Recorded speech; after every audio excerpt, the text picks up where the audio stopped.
Thanks everyone for joining. Welcome. I'm just going to run a quick introduction of Latitude and welcome our speaker. Today we're going to have James joining to talk about Kotlin. But before that, let me just do a quick intro of Latitude itself. At Latitude, we started with building a community. That was kind of like our foundation. And then at this point, we're about 1,500 founders and angel investors in Latin America. In the last few days, that community has proven to be extremely supportive and useful. Our WhatsApp groups have been blowing up with the whole SVB situation. Then we started seeing that the deal flow was just phenomenal. And so we spun up a fund. So we have a pre-seed fund. At the moment, it's a fund that we're running through AngelList, and we're actually raising even a larger fund. We had some amazing investments over the past 2 years, folks like Pomelo, B-Hub, and many others.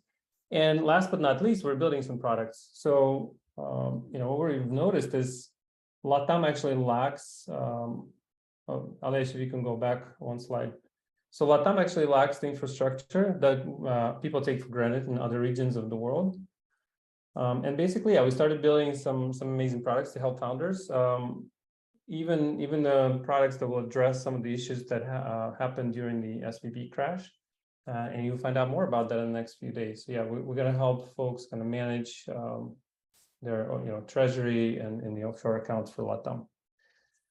All right, Alesh, I think we can go to the next screen. So why are we doing the tech talks? Like, what's our motivation? And one of the things kind of we see in LATAM is that most founders really struggle with just building solid technical teams early on. And so we launched this initiative to help develop more technical talent in the region, as well as get folks excited about joining early stage startups. All right, we could go to the next slide now, Alish. So without further ado, I'd like to introduce James from Google. So I was trying to remember, James, when we've met, and it's I think it was at the Adobe Flex meetup in Cincinnati, Ohio, like 15 some years ago, when you bought us a round of beers. That was a long time ago. It was a long time ago, and James then went on and did amazing things at companies like Salesforce and TypeScript, and is now a product manager at Kotlin at Google for Kotlin. Looking forward to hearing, from you more about the journey that Google is taking from Java to Kotlin. Yeah, thanks for having me. So I think at this point, feel free to just take over the presentation and, we can kick it off. Cool. Let's share this.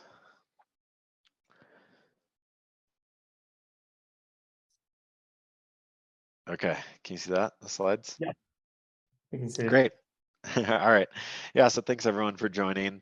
And thanks for having me.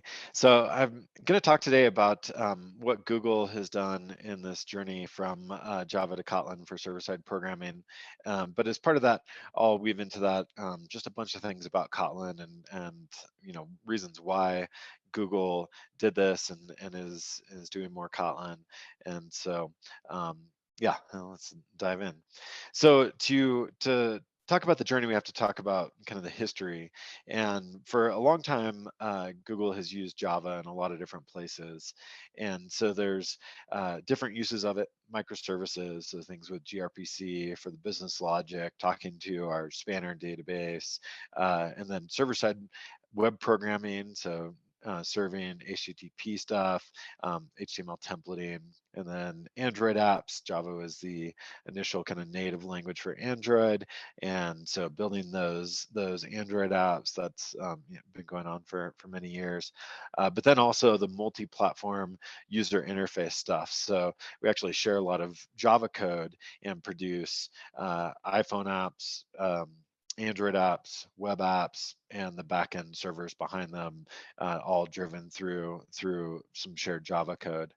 And so that's been going on for a long time. We have significant Java usage and a huge variety of workload types, workload sizes, platforms, and all that. But There's at Google scale, there's some things that we need to think about and are really important to us around Java. And so I want to start with that because that'll lead into why what are some of the motivating factors for Kotlin. So first was that we at Google, we obviously our traffic to all of our sites and apps and backend services is tremendous. And so being able to most efficiently take advantage of our hardware that's underneath all that is really important. And so being what's called non-blocking is really a key thing for us, and we've been doing that on Java for a long time, and we'll talk about that more in a little bit. And then we have a lot of backend processes that are long running processes. You know, these could be processes that are running for many days, potentially weeks, maybe even much longer than that. And so there's some things in Java that we're able to take advantage of. So one is that if you do things at Google in the kind of Google way when programming Java, you're very unlikely to get a resource leak. And so having kind of that resource safety is really important. And then the Java JIT, the thing that takes some time to kind of warm up and learn what the program is doing and optimize it while it's running inside of Java, that has been really beneficial for us in with these long running processes, because we can start up a Java process, and then after it's been running for a while, it's just going to get faster and more efficient. And so that's good for these long running processes. So then we also have done a lot to kind of ensure the code health around our Java code. So we have a bunch of tools that do static code analysis and code formatting and error detection and all sorts of stuff, just to help make sure that our Java is good, mature, healthy code. Um, and then we have a lot of mature tooling. So we've got a way to search all of Google code, all of the code within Google. We have a monorepo wide build tool. We have a Cloud IDE as well as IntelliJ. So there's kind of this very robust tool chain all around the code that exists at Google. And then one of the maybe kind of unique things about Google for being such a massive tech company with tons and tons of code is that we have this single version policy where if you are running a Java server, then you are using the same JVM version as everyone else running a Java server. And so what that does is it creates this uniformity, which is can reduce our management burden, but it does make the foundations harder to swap out, and it makes libraries easier, a little bit easier to change depending on how used they are, how heavily used they are, and other things. So that's kind of what Java at Google scale looks like. But I want to switch gears and talk about our road to Kotlin.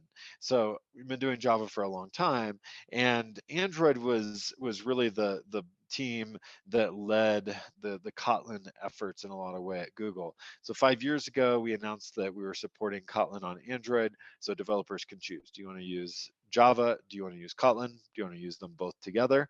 And that started happening 5 years ago, and this was very well received by the community, and the community was extremely excited about all this. So that was all good for Android to kind of lead into the world of Kotlin. But once we had started to get some things in place for Android developers to use Kotlin, and then Google developers building Android apps to use Kotlin, then we also started working on being able to use Kotlin within server side things as well. And so our lead for the Kotlin engineering team at Google, I was talking about in the announcement of 5 years of Kotlin on Android. I was talking about how we've been not just investing in bringing Kotlin to the Google engineers building Android apps, but also those that are building server-side applications and building kind of all the support things. So that big long list of all the things that we appreciate about Java and need at Google scale of Java usage, we needed to bring all that stuff into the world of Kotlin as well. Some of it we got for free because Kotlin, it can run on the JVM, it can interoperate with Java. And so there were some things that we didn't have to really do much for, but then there were some other things that we did have to do things for.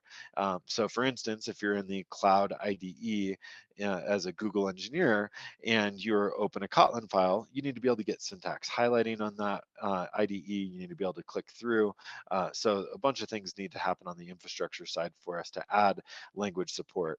At Google, we don't, you can't just add a new language to what Google engineers can use. There's a lot of things that go into that. And so we've had a team working on this for a few years.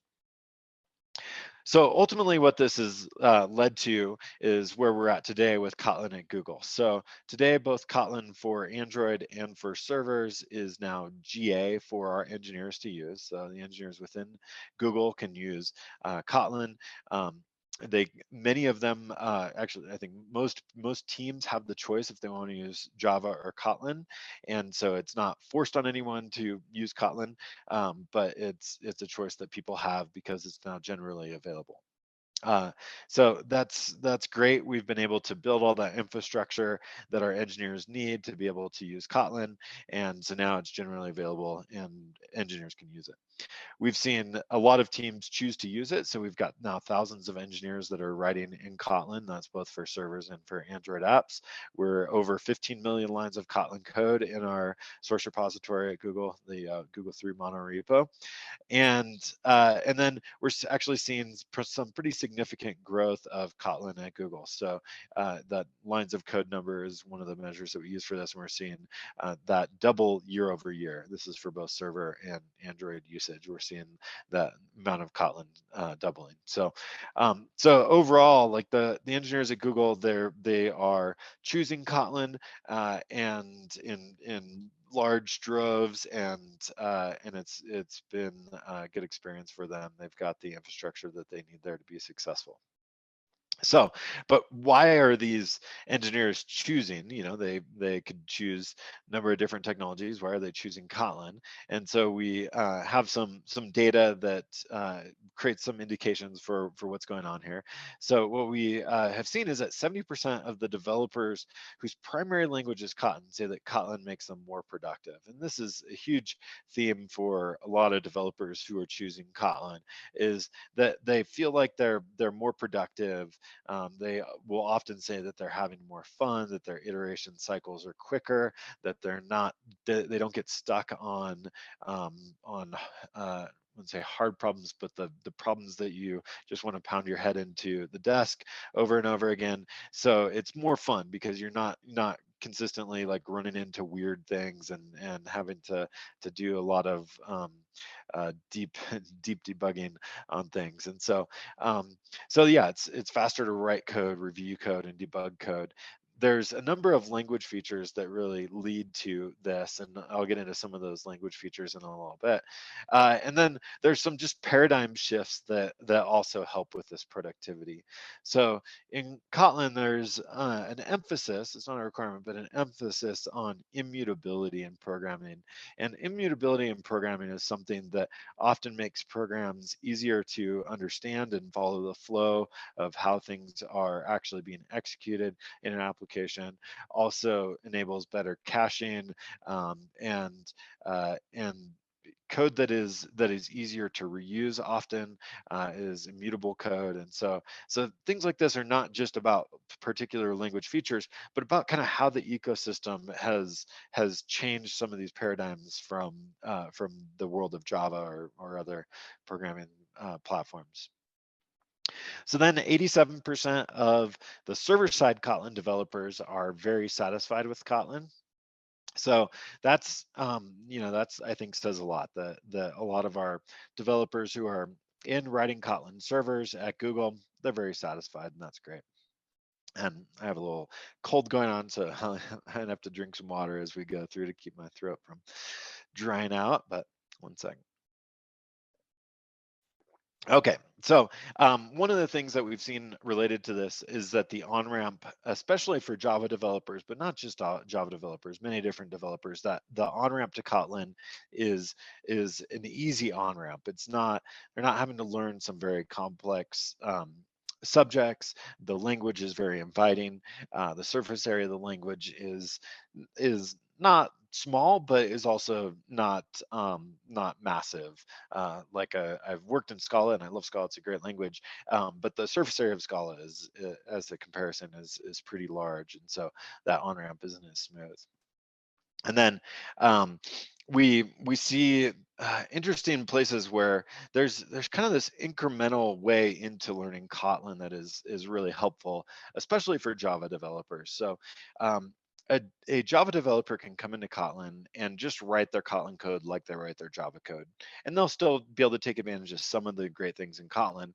But as they kind of incrementally learn, the style of their programming will shift a bit and to be more Kotlin idiomatic. But they don't have to start with the more idiomatic, harder things. They can start with writing code similar to how they know how to do it already.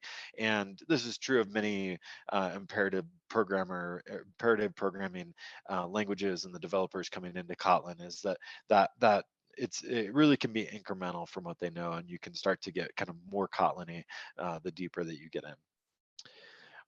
Okay, then one of the things that we've done some studies on is hopefully Kotlin is making it easier to build programs that are more reliable and better. And so we've seen that there's a 20% reduction in crashes in Android apps built with Kotlin versus Java. And so this is something we certainly hope for, is that it should be easier to kind of write safe code. And so we'll talk about null safety in a little bit, but this has some actual data behind it to show that, yeah, we are making some progress on this particular one. Okay.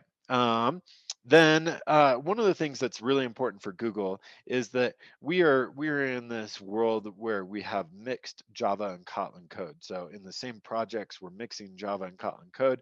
Maybe new code is Kotlin, old code is just left as Java, and that's totally fine because there's great interop, and we can incrementally adopt Kotlin. We don't have to do a big giant switch from Java to Kotlin. We can just add new stuff in Kotlin if we want. And what we've seen is that there is a 0% degradation of productivity in these mixed code bases. And so this is definitely a big concern for companies like Google, is if we start doing this, enabling teams to use Kotlin, is developers living in this mixed world going to degrade productivity? And we've seen that there may be actually a productivity improvement in this particular scenario, but there is not a degradation of productivity, and that's really important in that mixed code scenario. And then we, using Kotlin, we're able to take advantage of a large ecosystem around Kotlin. And so 5 million Kotlin developers, and many of those are doing Android, but there's this large mature ecosystem now around Kotlin, great libraries and tooling and all sorts of stuff. So those were some of the primary kind of high level reasons for why our teams have started to use more Kotlin and been enjoying that and been successful with it.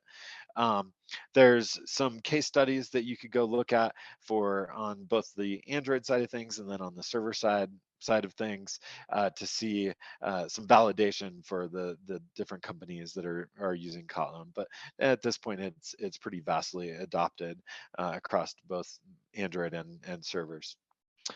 So I want to get into some of the actual kind of coding benefits of Kotlin and highlight some of the things that are really nice language features of Kotlin and how they kind of stand out against some other languages. So one of these that you see a lot is that Kotlin has built into it a way to use the Kotlin programming language, but create stuff that looks declarative. And so this is just an example of writing an HTML page so that you can, if you want to do server-side HTML, server-side rendering of HTML, you can use a library like this. There's also a client-side version of this too, but so you can write code that looks very declarative, like the the corresponding HTML would look, but this is actually just Kotlin code. And so there's this way to define things in this declarative way that looks and reads very nicely, but doesn't limit your power and capability. So what often happens with domain-specific languages or declarative languages is that you hit some barrier of what you can do kind of in the declarative language, and then you have to totally switch out to some other paradigm, some other language. And with Kotlin, we're just using Kotlin and some language features in Java or in Kotlin to make it so that we can write this nice declarative code. So an example of where this kind of comes out is when we look at doing protobufs. Protobufs is a technology from Google for serializing data into a protobuf format. And what happens with protobufs is that you take a IDL, essentially a definition of what your data looks like, and then you run it through a tool, and it will generate these stub files, and the stub files are what you actually program to. And so in the world of Java, it generates these builders, and the builders are very, how a Java developer would be familiar with being able to declare a new instance of something. But in the case of the Kotlin protobuf builders, you can see that it looks much more declarative, and there's a lot less noise to the code. And so this is just taking advantage of that DSL feature in Kotlin to allow us to write Kotlin code that looks very much is very close to the actual domain model that we're trying to get to, which is to, in this case, create a dice series with a number of dice rolls in that. So that's just one example where we see that declarative DSL feature in the Kotlin language really leading to code that is more fun to work on and easier to read and review and all that. So then another feature of the Kotlin language that people often talk about is string templates. So this is the ability, which many languages have now, but the ability just to bind variables into strings. And so that's just supported out of the box. Another feature is data classes. Data classes allow us to create our data objects, things that are just holding data, and define those in this very concise syntax. And then you get some of the things that you often need under the covers for free. The equals and the hash code and toString methods are just generated for you. Of course, you can override those if you need to. Okay, and then one of the features that I really love is named and default arguments. And so this is when we have a function that takes parameters, and those parameters have names. They can also have default values. So if the parameter is not specified, then it gets set to the default. And then you can also do you can also reference, when you call that function, you can reference the parameters by name if you want to. So you can do positional or named parameter references. And so this is a great feature that really cleans up a lot of things that you may be familiar with in other languages, and makes the code much more concise and easier to read. Okay, and then the last one, I think the last one here that we're going to talk about at this moment is null safety. And so null safety is something that in many languages is a huge source of production issues, because if your programming language doesn't have a way to express if something can be null or not, if everything can be null, so that's the case with Java, called reference types. What happens is that then you leave it up to the developer to have to check to see, was this thing null or not? And if the developer forgot to correctly check if something got set to null, then you can get a production null pointer exception, and then spend some time trying to nail down what the issue was. So in Kotlin, null safety is built into the language. So what that means is that by default, if you declare a type like a string, it can't be null. So that string, there's no way that you're going to be able to. You could probably use a reflection or something, but generally there's not going to be a way to actually get a null pointer exception with that value, and so that prevents a whole class of potential bugs that could happen in your application. But sometimes things do need to be able to be set to null, and so in that case, what we do is we use the question mark here after the type to say that that is a nullable type. And a nullable type can be null, but here's the thing. The reason why you get a null pointer exception sometimes is because you try to traverse down through a null object, and that traversing down into it is what actually gives you the null pointer exception. And so with Kotlin, what we do is if B is nullable, you can't just call .length on it because that could result in a null pointer exception. You, the developer, enforced by the compiler, has to add this question mark, and then you can provide a default value if you want to escape the nullness of this thing, because then if it is null, it'll just give you the default value. And so this is, as a Kotlin developer, you are thinking about nullability, you're putting the null checking into the type system, and the compiler is giving you some validation that you're not going to get a null pointer exception. So really a great language feature to create safer programs that hopefully crash less. Okay, so that's a quick rundown of just some of the great features in Kotlin language features, and these are all great features. But at Google, as I was going through like all the things that we have to do and we get from the world of Java, to add Kotlin into the world of Java engineering or Google engineering, we had to really think through like, okay, we can't break anything with as we do this. As we add Kotlin and engineers start using it, we certainly can't break anything. We have to train Java developers on the new thing. How do we actually introduce some of the new great things in Kotlin to our developers is something that we have to be thinking about. So it's not just like we just add the Kotlin compiler into our build system and we're good to go. There's really a lot of different pieces that need to come together for Google to be able to enable our engineers to choose Kotlin if they want to. So it wasn't just a super easy thing to add. We definitely had to do some work there.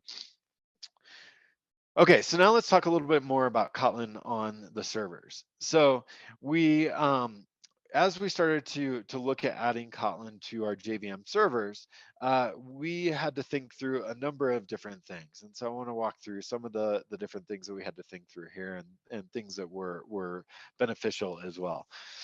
So for servers at Google, as I mentioned, we have this monorepo, large source control system that has all the code of Google in it. And inside of that, there's a lot of bespoke internal technology that we've built. And some of that is just that, Kubernetes didn't exist. And so we had to build something like Kubernetes, and then that became open source, and that was all good. But we started with the bespoke thing and had to build that from scratch just because there wasn't good alternatives out there. So that's one example of the bespoke technology that we have. So for the JVM, we have a common framework that most people that are using Java or now Kotlin at Google had to use. It's based on a dependency injection framework called Juice. It's kind of similar to Spring if you're familiar with that. And it integrates HTTP and RPC serving, so gRPC. And then it has a bunch of just standard facilities in it. We're like, okay, if you are delivering a service at Google, you're going to need all this stuff. And so we're just going to give you that out of the box. So when doing this, having a large existing Java code base, we really had to think through, all right, how do we add Kotlin incrementally to that? Because there's no way we're rewriting all that code that exists. And interop is key there. And so interop is definitely one of the things in Kotlin that is one of its greatest features, is that you can get this new modern language with all these great features, and you can do it incrementally. And so that incremental ability requires great interop to Java. And so as we've been exploring the interop and the server framework side, we've had to figure out a few things with the interop with Java and work through a few issues there. But generally, the interop has been great, and it's mostly bidirectional. So that means that Java code can call Kotlin code, and code can call Java code. So that interoperability between Java and Kotlin is a huge, really unlocks us to add Kotlin into our server-side ecosystem. So there's also, with that interop, there's a bunch of things that we didn't have to build from scratch. The RPC system, well, it's built in Java and we can just use it. The server framework system, built in Java and we can just use it. Common libraries, same thing. Application code, same thing. So that interop really enabled us to just incrementally adopt Kotlin into Google. So that was a huge value for us. Now we are, not unique, but not everyone in the world has existing Java that they need to interoperate with. And so while interop is a huge feature for Google, it's not the be all end all feature. There are many companies out there that are just adopting Kotlin and doing it without having to ever deal with Java interop. But the nice thing is that if you're in Kotlin on the JVM, you do get all the existing Java libraries. So you're like, oh, I need a Java library for whatever, for OpenAI. Oh, there's a Java library already for that somebody created, and you can just use that from Kotlin. And so unlocking that kind of the ecosystem around Java for Kotlin is useful, even if you as a company don't actually write any Java code or have any Java code of your own to interoperate with. So now I want to talk for a few minutes about async, because this is definitely one of the things that at Google scale we need to think a lot about, and it's one of the things that really shines with Kotlin. We need to be able to do these large fan out graphs. So this is like, you've got a request that comes into a service. That service needs to call a database, needs to call another microservice, needs to call another microservice. Those microservices call other microservices. So there's this like large graph of things that need to happen, and then all be correlated back together, and that is a RPC fan out. And the most efficient way to do that is to not use what's called blocking IO. Blocking IO says that while I'm waiting for this other service to return my data that I want back to me, I'm actually going to keep the thread that I'm using for this, the actual system resource, I'm going to keep it allocated even while it's not being used. And at Google scale, that just that won't work. And so we need to be asynchronous, and that asynchronousness just allows us to better utilize our resources.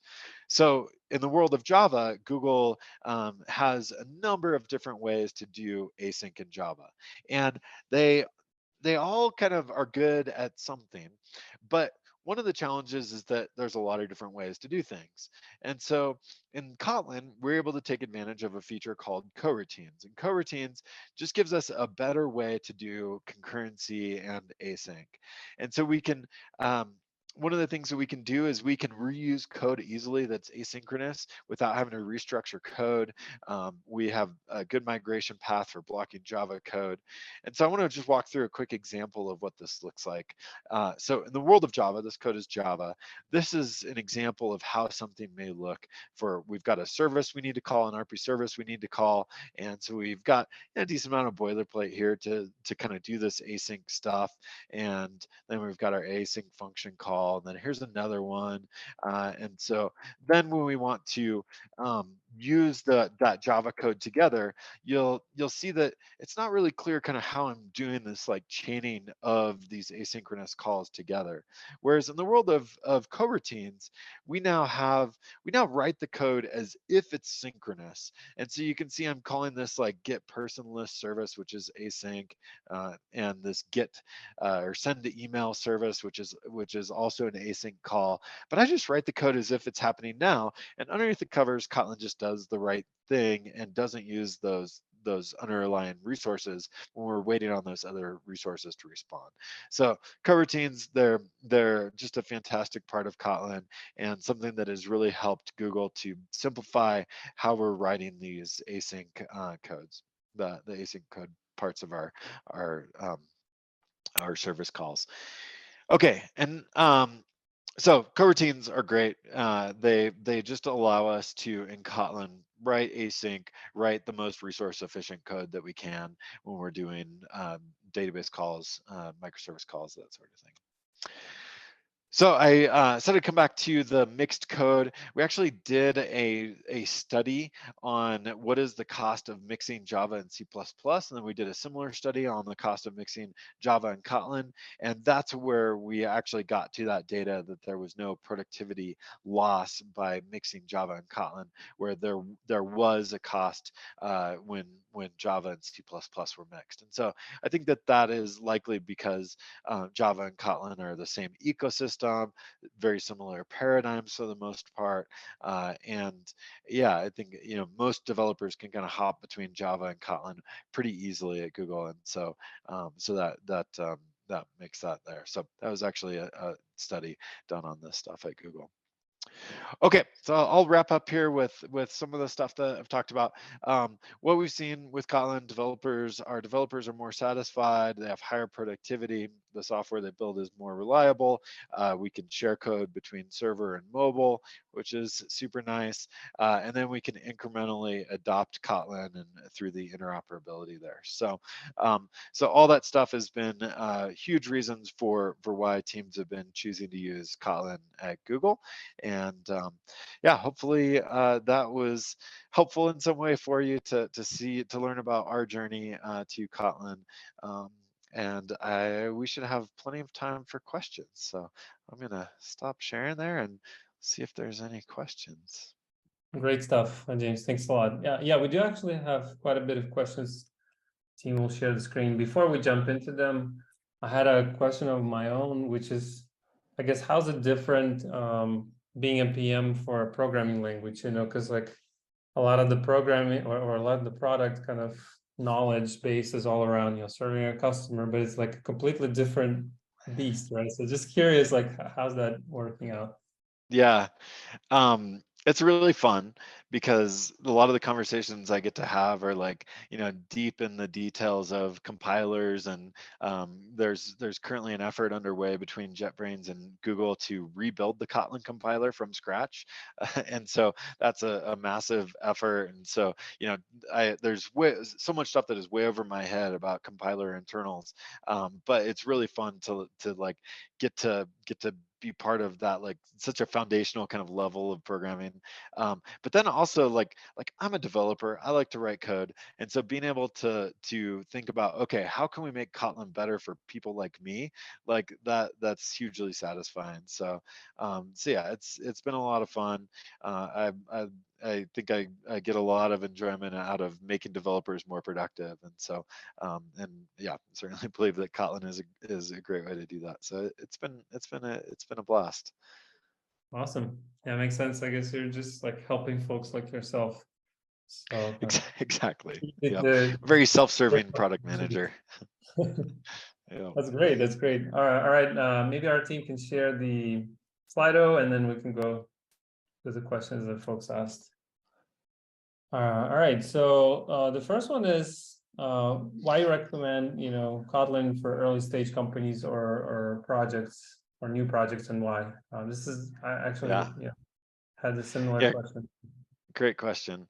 So I think there's a few different angles to this that I think are important. One is that likely, maybe not, but likely you're going to be building an Android application, and Kotlin is the recommended language for building Android applications. And so you've already kind of got that piece that is Kotlin.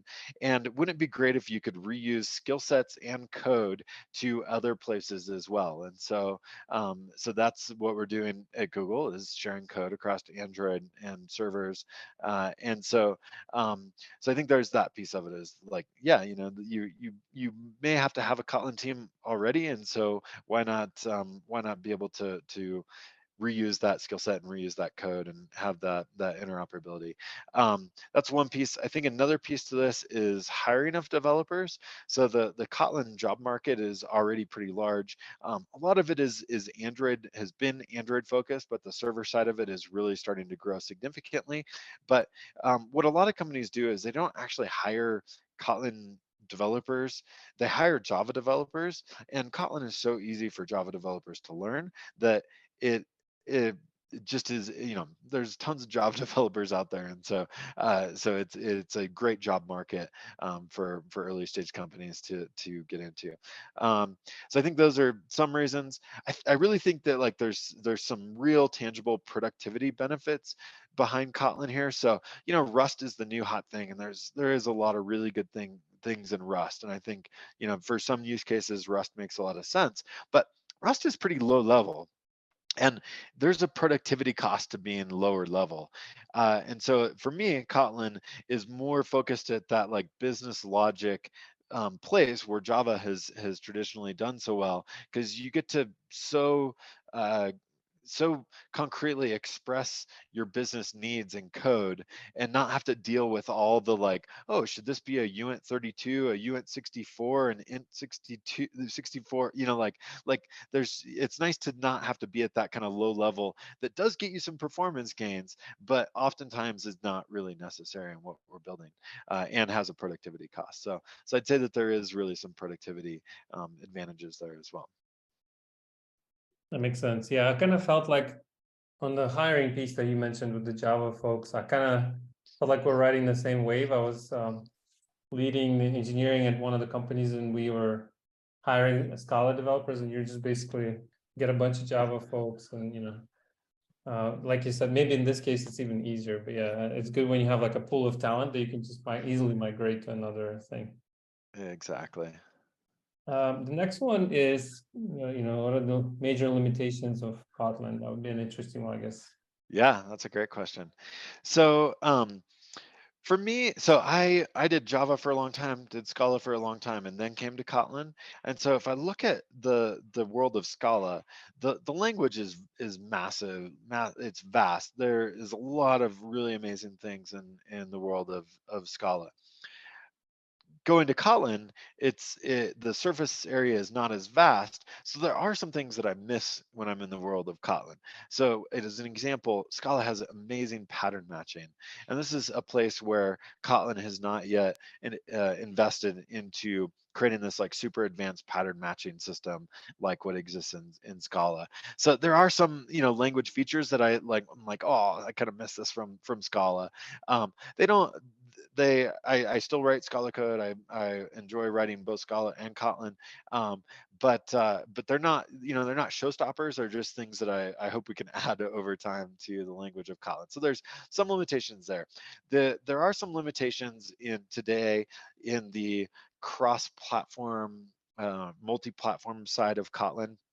So Kotlin has been working on adding the ability for Kotlin to target iOS systems, native systems like Mac, Windows, and Linux, and the web, WASM, and JS.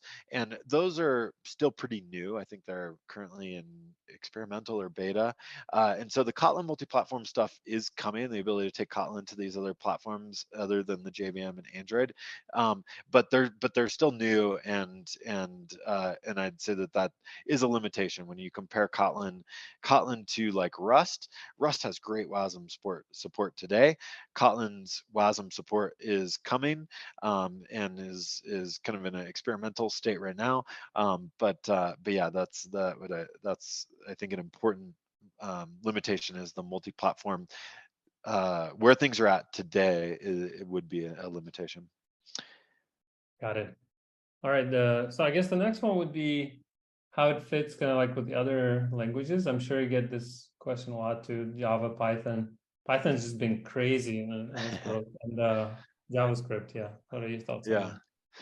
Yeah, so with Java, I really look at it as there's for me, Kotlin has some really nice things that Java doesn't have, but Java has been doing quite a bit of evolution, and so they're continuing to improve Java in various ways. But the nice thing about Kotlin and Java is that you can use them together if you want. So that to me, the interoperability between Kotlin and Java is really essential there.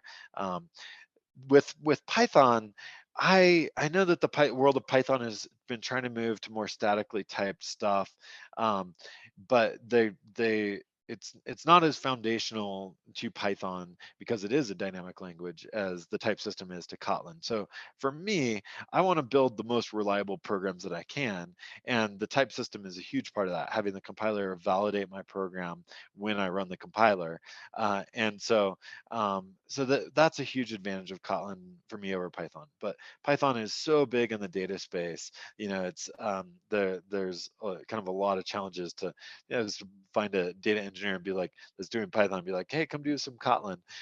There's probably going to be some hesitation there.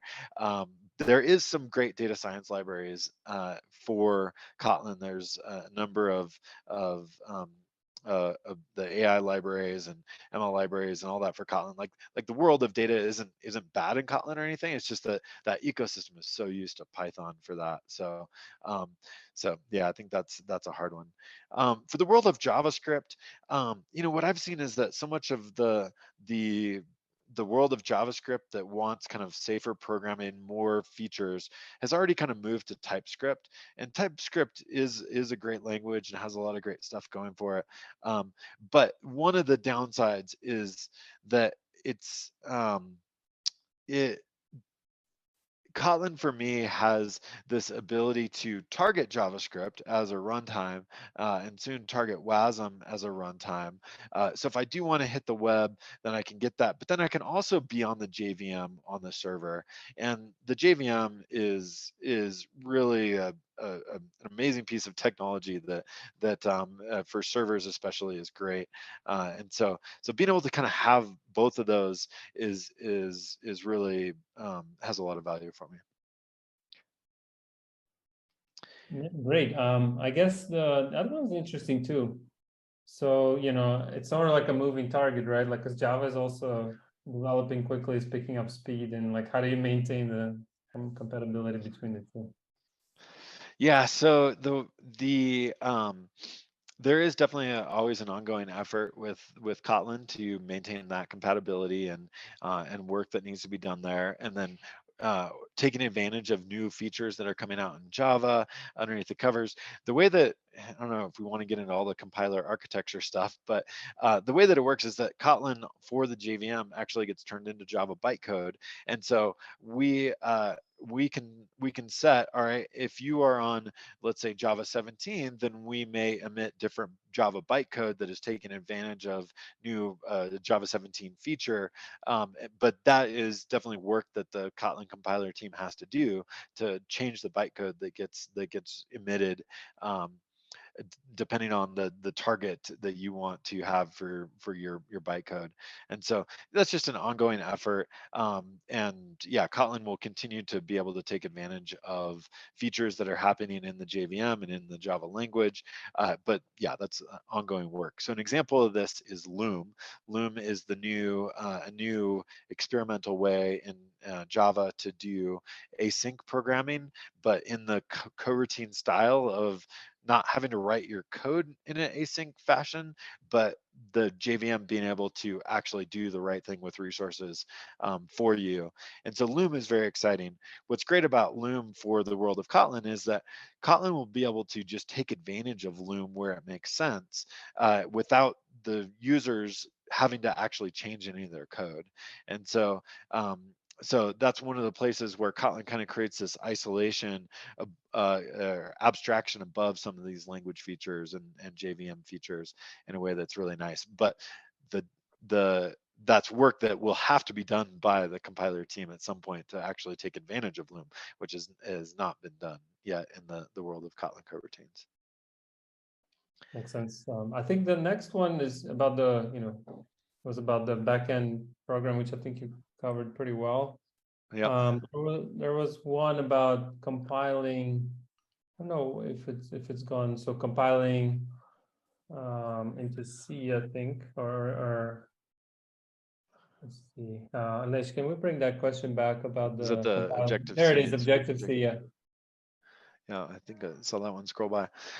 So yeah, so I'll talk for a minute about that. Kotlin So will there be a way yeah, for okay, Kotlin to yeah. compile to Swift, instead of Objective Yeah, C? got it. Yeah.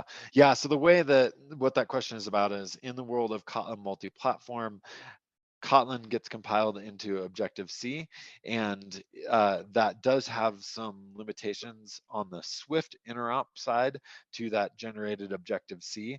And so that is a open feature request. I don't know the timing for that better Swift interop, but it is definitely something that the Kotlin native team is the team that's behind that, is aware of, and hopefully will address at some point.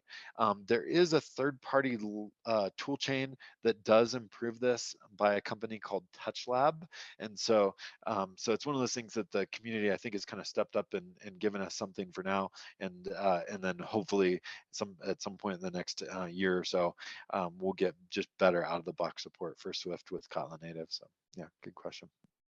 Cool. We do have maybe time for one more, so I'd like to hit this one. How does Golang kind of fit into the picture here? Yeah, so I think that's a good question. I've done a bit of Go programming, and I think there's some nice benefits to Golang and the simplicity of the language. But for me, so much of my world has something that it needs from the Java ecosystem, whether that's developers, libraries, tooling, existing Java code, Android. The Android foundations are still Java APIs. So for me, I haven't been able to free myself in a lot of scenarios from that Java ecosystem, and so while I've done some Go programming and some real stuff there, and thought there were some nice things that were good about the language. For me, I just haven't been able to generally walk away from the the gravity of the Java ecosystem, and so that's for me. That may not be true for everyone, but yeah, I guess that's mine. And yeah, I know Google is behind Golang as well, and so it's a Google sponsored language, and so yeah, can't really say anything bad about it, but for me, I just keep getting pulled back to the Java gravitational field in some way. So a lot of different Yeah. angles to that gravitational field. Reaches far and wide. That makes sense. I mean, just to wrap up, I'm just so curious, like, to take advantage of the fact that you're here and you're actually building the language. Kind of like, what are you personally excited? What are you pushing for on the roadmap for the language? Yeah. So the big thing this year is all around the new Kotlin compiler. So what has happened? Kotlin's, I think, 10 years old now, or about 10 years old. It's been around. Like JetBrains started working on it a long time ago, and them being the IDE company, they kind of built that compiler very focused on what the IDE needed. But as the language has evolved, there are other needs that become important. And so to be able to continue moving the language forward in various ways, Google and JetBrains have been rebuilding the Kotlin compiler and making it so it's more extensible and works better in a variety of different ways, and kind of isn't so tied into the IDE paradigm. And so that is a major effort. And JetBrains has announced that the new compiler will become the default in Kotlin 2.0. And so that's this year is really focused on thinking about how can we make sure that this new compiler doesn't break anything. People shouldn't have to change their code to use it. It should just be a drop-in easy replacement for people. And so yeah, working through all the different pieces of that has been the primary focus for this year. So it's not like super exciting, like here's this new language feature, but I think the exciting thing is that it sets us up to be able to continue to evolve the language for many years ahead once we get onto the new compiler. Of course. Investing in the foundation. Exactly. Thank you so much for joining us today in your support to Latam startup ecosystem. Yeah, it's been super informative, and would love to connect in the future again. And Yeah. what? Great. Well, thanks so much for having me, and yeah, hopefully I get to meet again in person sometime, so somewhere. All right, maybe this time I'll buy you a beer. Perfect. All righty, have a good Thanks. one. Thanks, Thanks. everyone. Bye bye.